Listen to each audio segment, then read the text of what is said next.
Баршаңызға сәлем, менің есімім Жұлдыз. Бүгін біз үй жағдайында өте дәмді кетчуп дайындаймыз.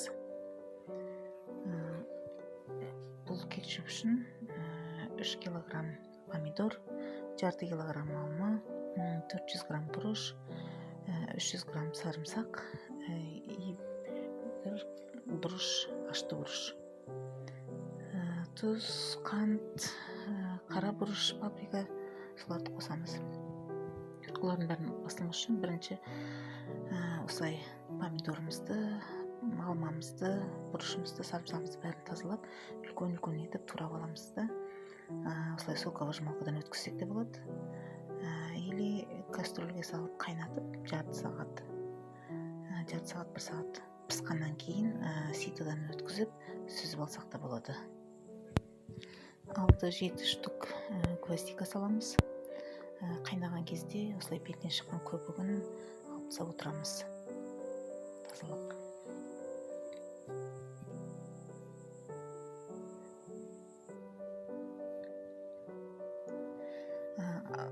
Ашты бұрыш болмаса, осындай ұнтақ қызыл бұрышты қолдануға да болады.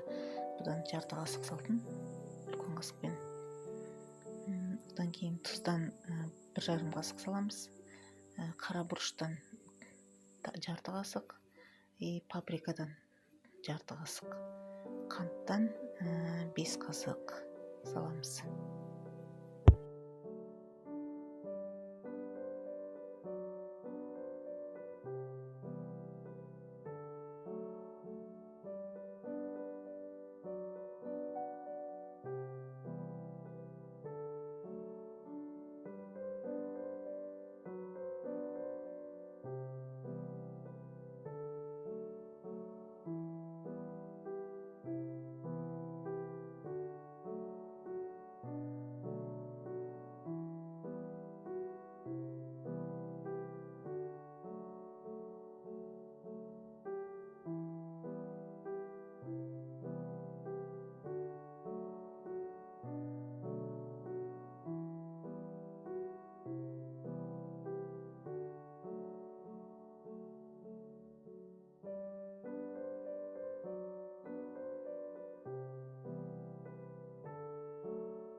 Қойылғанша баяу отта 2 сағат мөлшерінде қайнатамыз.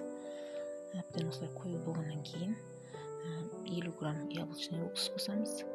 Араластырып отырып, одан кейін 2 үлкен қасықпен крахмалды картофельный суға араластырып, езіп, әбден араластырып алып, оны да ақырындап қосып отырып, араластырып отырып, үстіне қосып құямыз.